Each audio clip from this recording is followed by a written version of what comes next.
Picture a caveman, grunting, hitting things, vibing by a fire. He wakes up when his body is actually ready.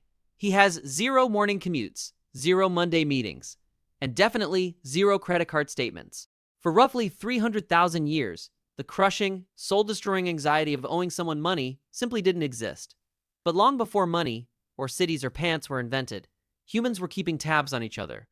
Only they used debt to keep their friends close, instead of, funding a third super yacht for a bank executive. Now, standard economics textbooks will tell you that before coins existed, prehistoric people just awkwardly bartered for things. Hey man, take these loud birds for your massive beef machine. But anthropologist David Graeber looked at that and said, yeah, no. When researchers actually went looking for these primitive swap meets, they didn't find them. Instead, they found deep, complex webs of social obligation. If your neighbor needed a stone axe, you just handed it over. And boom, congratulations, they were now in your debt. And in traditional gift economies, paying someone back immediately was actually a terrible idea. If a guy gave you a basket of fruit, and you handed him a goat that exact same afternoon, that was highly offensive. It basically meant you wanted to clear your ledger and never speak to him again. French anthropologist Marcel Mauss noticed that the whole point was to stay a little bit in debt to each other forever. A web of people who owe each other is a web of people who actually stick around. So think about that the next time you feel the desperate urge to instantly Venmo a friend for a $4 coffee. That instinct goes against hundreds of thousands of years of human hardwiring. Even nature gets it. Biologist Gerald Wilkinson discovered that vampire bats operate on a biological tab system. If a bat fails to find food, a neighbor bat will literally throw up blood into its mouth to keep it from starving. Gross. But hey, the not-so-hungry bat remembers this favor down the line. They're basically tiny winged accountants keeping score in the dark. Now, this system of social favors only works if you actually have the time to socialize. And prehistoric humans had an almost offensive amount of free time. Anthropologist Richard Bourchier-Lee spent years tracking the Kungsan hunter-gatherers in the Kalahari Desert and found that to meet their basic survival needs, they worked roughly 15 to 20 hours a week. The rest of their time? Resting, gossiping, visiting other camps. They woke up, gathered food, shared the haul, and they were already enough.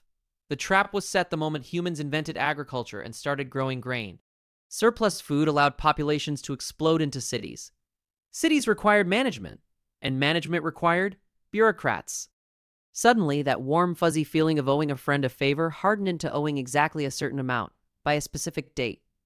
The oldest clay tablets we've dug up in ancient Mesopotamia aren't epic poems. They're basically CVS receipts.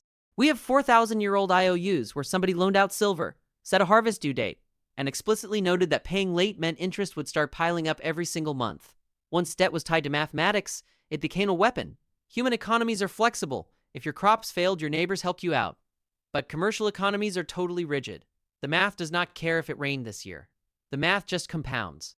And when you owe a mathematical debt but run out of grain, you only have one thing left to leverage. In early Rome, a legal contract called nexum allowed creditors to bypass your property and come straight for your physical body. If you missed the deadline, they didn't just send a strongly worded letter. They could legally chain you up and take you as a debt slave. You literally lost your freedom over a math equation. Wait, I was late on my chariot payment, so now I'm a slave? Ancient kings actually understood that a society running entirely on inescapable debt would eventually tear itself apart. King Hammurabi of Babylon ordered a complete cancellation of personal debts owed to the state to wipe the slate clean. And in 594 BC, an Athenian statesman named Solon looked at a cracked economy where desperate people were being sold into slavery and said, yeah, we're not doing this anymore. He was given absolute power, and he simply canceled all the debts. He freed the debt slaves, and even bought back citizens who had been sold abroad. They called it the shaking off of burdens. Imagine a modern president just deleting every student loan and medical bill in the country with the stroke of a pen. People would lose their minds, but Solon actually did it, and he went down in history as a hero. This instinct to shake off the burden followed us all the way up. In medieval England, people tracked debts on a tally stick, a split piece of wood that literally gives us the word stock in stock market. When English peasants revolted in 1381, they didn't just attack the lords. They specifically hunted down and burned the tally sticks, because they understood a fundamental truth. A debt is just a story two people agree is true. And if the stick is on fire, the story is over. So what's the takeaway?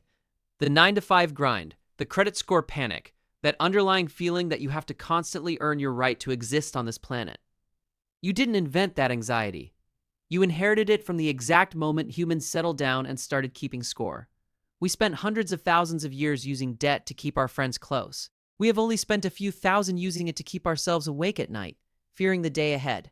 Debt used to be the proof that you belonged to a community. Now, it's just proof that you belong to a bank.